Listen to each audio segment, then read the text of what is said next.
കൊല്ലം ലോക്സഭയിൽ എൻ.ഡി.എ സ്ഥാനാർത്ഥിയായ ദേശീയ കൗൺസിൽ അംഗവും നടനുമായ ജി കൃഷ്ണകുമാർ തിരുവനന്തപുരത്തെ വസതിയിൽ നിന്നും കൃഷ്ണകുമാർ ജനൻ ടിവിക്കൊപ്പം ചേരുകയാണ്. വിവരങ്ങൾ നൽകാൻ എം.കെ. വിനോദും ചേരുന്നുണ്ട്. വിനോദ്, കൊല്ലം ലോക്സഭാ മണ്ഡലത്തിലെ എൻ.ഡി.എ സ്ഥാനാർത്ഥി ജി കൃഷ്ണകുമാർ, അദ്ദേഹത്തിൻ്റെ ആ ഒരു പ്രതികരണം തേടാം.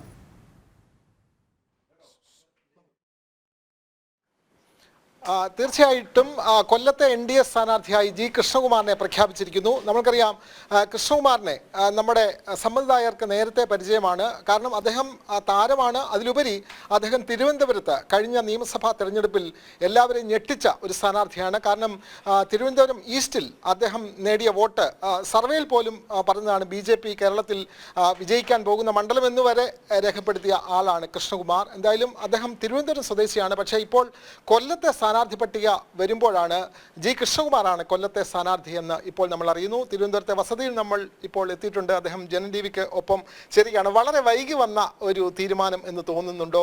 കൊല്ലത്ത് സ്ഥാനാർത്ഥിയാകും എന്നുള്ള എന്തെങ്കിലും സൂചന നേരത്തെ ലഭിച്ചിരുന്നോ? വളരെ നേരത്തെ അല്ല, 2 ദിവസം മുമ്പ് ബഹുമാന്യനായ നമ്മുടെ സംസ്ഥാന അധ്യക്ഷൻ ശ്രീ സുരേന്ദ്രൻജി അദ്ദേഹം വിളിച്ചു പറഞ്ഞു, ഇങ്ങനെ കൃഷ്ണകുമാറിൻ്റെ പേര് ലിസ്റ്റിലുണ്ട്, വേറെയും പേരുണ്ട്, 2 ദിവസത്തിനും ഫൈനലൈസ് ആവാൻ സാധ്യത. പക്ഷെ അത് കഴിഞ്ഞ് വിളിച്ചു പറഞ്ഞു നിങ്ങളുടെ പേര് മാത്രമാണ്.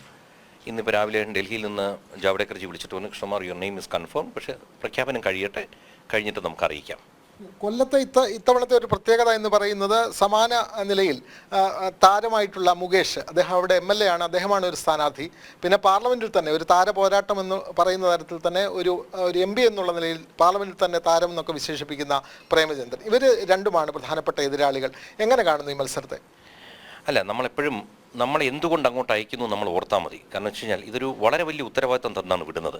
അപ്പോൾ തിരുവനന്തപുരത്ത് ഞാൻ ഇലക്ഷൻ നിന്നു പരാജയപ്പെട്ടെങ്കിലും തുടർന്ന് ഞാൻ പ്രവർത്തിച്ചുകൊണ്ടിരുന്നു. May be ഇവരിതെല്ലാം കാണുന്നുണ്ടായിരിക്കാം. കാരണം തിരുവനന്തപുരത്ത് നമുക്ക് പലവിധ വികസന പദ്ധതികൾ, ഇപ്പോൾ വിഴിഞ്ഞം വലിയതുറ മിനി ഹാർബറിന് വേണ്ടി നടത്തിയ ശ്രമം അത് ഏകദേശം അടുത്തെത്തിയപ്പോൾ ഇവിടെ സംസ്ഥാന സർക്കാരിൻ്റെ സ്ഥലപരിമിതിയാണ് ഒരു വിഷയം വന്നത്. അതിനുശേഷം ഇഞ്ചക്കൽ ഫ്ലൈ ഓവർ പറഞ്ഞതുപോലെ വർക്ക് സ്റ്റാർട്ട് ചെയ്തിരിക്കുന്നു. അതുപോലെ ഇനിയിപ്പോൾ മെട്രോ വർക്ക് വരാൻ പോകുന്നു. അപ്പോൾ ഇതെല്ലാം കേന്ദ്രത്തിലെ BJPയുടെ നേതൃത്വം വീക്ഷിക്കുന്നുണ്ടായിരുന്നിരിക്കാം. അപ്പോൾ അവർ നോക്കിയപ്പോൾ വളരെ ടഫായൊരു സ്ഥലമാണ് കൊല്ലം. തിരുവനന്തപുരം വളരെ പ്രതീക്ഷയുള്ളത്. അപ്പോൾ തിരുവനന്തപുരത്ത് വളരെ അനുയോജ്യനായ സ്ഥാനാർത്ഥിയായ ശ്രീ രാജീവ് ചന്ദ്രശേഖരെ കൊണ്ടുവന്നിരിക്കുന്നു. അപ്പോൾ എനിക്ക് തന്നിരിക്കുന്ന ചുമതല കൊല്ലത്താണ്. കൊല്ലത്ത് വളരെ വളക്കൂറുള്ളൊരു സ്ഥലമായിട്ടാണ് അവരും കരുതുന്നത്, ഞാനും കരുതുന്നത്. കാരണം കഴിഞ്ഞ തവണയൊക്കെ 5% വോട്ട് കൂടി 1 ലക്ഷത്തിലോട്ട് എത്തിയിരിക്കുക. കൊല്ലത്താണെങ്കിൽ ഇരു മുന്നണികളും കഴിഞ്ഞ ഈ സംസ്ഥാന രൂപീകരണത്തിന് ശേഷം വളരെ മുന്നേറി നിന്നൊരു കൊല്ലത്തിനെ അവർ തീർത്തും അവഗണിച്ച് ഇന്ന് അവിടെ വികസനം ഇല്ലാതാക്കിയിരിക്കുകയാണ്. അപ്പോൾ അവിടുത്തെ ആൾക്കാർ ഒരു വികസനത്തിനായി വളരെയധികം ദാഹിച്ചിരിക്കുന്നതാണ്. അത് ഇത്തവണത്തെ ഇലക്ഷൻ റിസൾട്ടിൽ നമുക്ക് കാണാൻ പറ്റും. ഈ കൊല്ലം കണ്ടവൻ ഇല്ലം വേണ്ട എന്നാണ് പൊതുവെ പറയുന്നത്. അങ്ങനെ നോക്കുമ്പോൾ അങ്ങ് തിരുവനന്തപുരത്ത് താമസിക്കുന്നു, അപ്പോൾ ഇനിയും കൊല്ലത്തേക്ക് ഇല്ലം മാറ്റേണ്ടി വരുമോ? അല്ല, ആ വാക്ക് വളരെ ഗൗരവത്തോടെയുള്ളൊരു വാക്കാണ്. കാരണം അത്ര മനോഹരമായൊരു സ്ഥലമായിരുന്നു കൊല്ലം. അവിടെ കൊല്ലം കണ്ടു കഴിഞ്ഞാൽ പിന്നെ ഇല്ലത്തിലോട്ട് പോകില്ല. കാരണം അത്ര സുന്ദരമായിരുന്നു കൊല്ലം. ആ കൊല്ലമാണ് ഞാനും പറയുന്നത്. അതുകൊണ്ട് കൊല്ലത്താണ് ഇനി എൻ്റെ ഇല്ലം. ഈ കൊല്ലംകാരോട് എന്താണ് പറയാനുള്ളത്? അങ്ങ് നാളെ മുതൽ പ്രചാരണത്തിലേക്ക് ഇറങ്ങുകയാണെന്ന് തോന്നുന്നല്ലേ? ഈ കൊല്ലത്തെ ജനങ്ങളോട് ഈ ഒരു അവസരത്തിൽ ഈ വളരെ പെട്ടെന്ന് വരുമ്പോൾ കൊല്ലത്തെ ജനങ്ങളോട് എന്താണ് പറയാനുള്ളത്? കൊല്ലത്തെ ജനങ്ങൾക്ക് വ്യക്തമായിട്ട് കൊല്ലത്തിൻ്റെ റിസോഴ്സസിനെ പറ്റി അറിയാം. കാരണം പുനലൂർ ഭാഗത്തോട്ട് നമ്മൾ നോക്കിക്കഴിഞ്ഞാൽ വനപ്രദേശമുണ്ട്, ഇപ്പുറത്തോട്ട് നോക്കിയ തീരദേശമുണ്ട്, നടുക്ക് നോക്കിക്കഴിഞ്ഞാൽ എല്ലാവിധ റിസോഴ്സും എല്ലാം ഉണ്ടായിട്ടും അതായത് ഒരിക്കൽ പോലും നേരെ ചൊവ്വേ ഒരു വികസനം കണ്ടിട്ടില്ല. ഇപ്പോൾ കൊല്ലം റെയിൽവേ സ്റ്റേഷൻ തന്നെ എടുക്കുക, എന്തുമാത്രം ഡെവലപ്പ് ചെയ്യാവുന്നൊരു ഏരിയ ആണെന്നറിയോ? ഒരു കാലത്ത് കൊല്ലം വരെ ട്രെയിൻ ഉണ്ടായിരുന്ന ഒരു ജംഗ്ഷനായിരുന്നു. അതുപോലെ ഏത് മേഖല എടുത്താലും തീരദേശത്തെ കാര്യങ്ങൾ എടുത്തു കഴിഞ്ഞാൽ അവിടെ ഒരു ഹാർബറുണ്ട്. ആ ഹാർബറിൻ്റെ അവസ്ഥയും ഓരോന്നും എടുത്ത് നോക്കുക. റോഡ് തന്നെ എടുക്കുക. 36 കൊല്ലത്തോളം പണി നടക്കാതെ അടഞ്ഞു കിടന്നൊരു ബൈപ്പാസ് നരേന്ദ്രമോദി വരണ്ടി വന്നു അവിടെ ബൈപ്പാസ് ഓപ്പൺ ചെയ്യാൻ. അത് കഴിഞ്ഞ് ഇന്നിപ്പോൾ നമ്മൾ കാണുന്ന അടുത്ത കാഴ്ച എന്താണ്?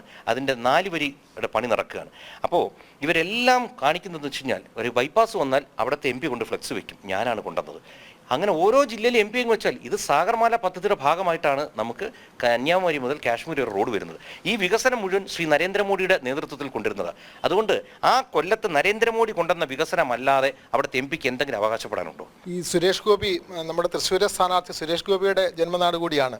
അപ്പോൾ അദ്ദേഹത്തിൻ്റെ ഒരു സഹായം അവിടെ ഉണ്ടാവുമോ? അല്ല, തീർച്ചയായിട്ടും നമ്മൾ അപേക്ഷിച്ച് നോക്കും. കാരണം അദ്ദേഹത്തിന് 1-2 ദിവസം കിട്ടിയാൽ വലിയ കാര്യമായിരിക്കും. പക്ഷേ ഞാൻ ഒരിക്കലും നിർബന്ധിക്കില്ല. കാരണം ചൂടേറിയൊരു മത്സരം അവിടെ തൃശ്ശൂർ നടന്നുകൊണ്ടിരിക്കുക.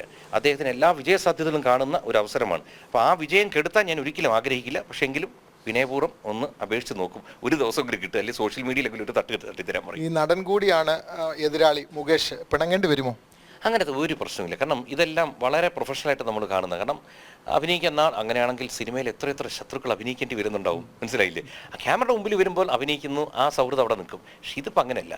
ഇതൊരു രാഷ്ട്രീയ യുദ്ധത്തിൻ്റെ ആവശ്യമാണ്. കാരണം ജനങ്ങളോട് പറയാനുള്ളതെന്ന് വെച്ച് കഴിഞ്ഞാൽ, നമുക്കിന്ന് എല്ലാവർക്കും ഉറപ്പായ ഒരു കാര്യം എന്താണ്? 400 സീറ്റ് നേടി BJP വീണ്ടും ഭരണത്തിൽ വരാൻ പോകുന്നു ശ്രീ നരേന്ദ്രമോദിയുടെ നേതൃത്വത്തിൽ. അപ്പോൾ നമ്മുടെ നാട് വികസിക്കണമെങ്കിൽ ആരെയാണ് ഇവിടെ നിന്ന് പറഞ്ഞു വിടേണ്ടത്? BJPയുടെ പ്രതിനിധികളെയാണ്. അല്ലെങ്കിൽ വികസനം വരില്ല. എന്തുകൊണ്ടാണ്? അദ്ദേഹത്തിന് വികസനം കൊടുക്കാതിരിക്കാൻ ഒരു മടിയില്ല. പക്ഷേ നരേന്ദ്രമോദി ഭരിക്കുമ്പോൾ ഇവിടെ കമ്മ്യൂണിസ്റ്റുകാരനോ കോൺഗ്രസ്സുകാരനോ അവിടെ നിന്ന് ഒരു വികസനം ഇവിടെ കൊണ്ടുവന്നാൽ അതിൻ്റെ ക്രെഡിറ്റ് BJPക്ക് പോകുന്നു ഭയന്നിട്ട് വികസനത്തെ മുരടിപ്പിക്കും, വികസനത്തെ തളർത്തും. 4 പെൺമക്കളുടെ അച്ഛൻ, അതേപോലെ തന്നെ ഭാര്യ, ഇവരൊക്കെ ഈ പ്രചാരണത്തിന് ഉണ്ടാകുമോ? ചേച്ചി ഉണ്ടാവുമോ? ഇടയ്ക്ക് കുറച്ച് ദിവസമൊക്കെ നമ്മൾ പോവും. കിച്ചു അതുപോലത്തെ ദിവസങ്ങളിൽ ആവശ്യപ്പെട്ടാൽ ഞങ്ങൾ പോകും. ഈ അഹാന അവരൊക്കെ ഉണ്ടാവുമോ? എല്ലാവരും ഞാൻ ഇന്നിപ്പോൾ വിളിച്ചു പറഞ്ഞു. അപ്പോൾ ഒരാൾ ഇവിടെ ഇല്ല, ഇന്ത്യക്ക് പുറത്താണ്. അപ്പോൾ എല്ലാവരും പറഞ്ഞു വെച്ചാൽ പരമാവധി ഞങ്ങൾ അച്ഛന് വേണ്ടി ചെയ്തു തരാം. അപ്പോൾ അതിനകത്ത് നമ്മുടെ രാഷ്ട്രീയം കലർത്തുന്നില്ല. ഒരു അച്ഛനെ സഹായിക്കുന്ന രീതിയിൽ അവരുടെ രീതിയിൽ സഹായിക്കുന്നതാണ്. വാക്കൊക്കെ തന്നിരിക്കുന്നത്, വാക്ക് മാറായിരുന്നാൽ കൊള്ളാം. അപ്പോൾ അങ്ങനെ സജീവമായി കേരള രാഷ്ട്രീയത്തിൽ, പ്രത്യേകിച്ചും കൊല്ലം മണ്ഡലം കൂടി അതിൻ്റെ ചിത്രം തെളിയുകയാണ്. കൊല്ലത്ത് ശക്തമായ ത്രികോണ മത്സരത്തിന് വേണ്ടി അങ്ങനെ അരയും തലയും മുറുക്കി കൃഷ്ണകുമാർ നാളെ മുതൽ കൊല്ലത്തേക്ക് ഇറങ്ങുകയാണ്.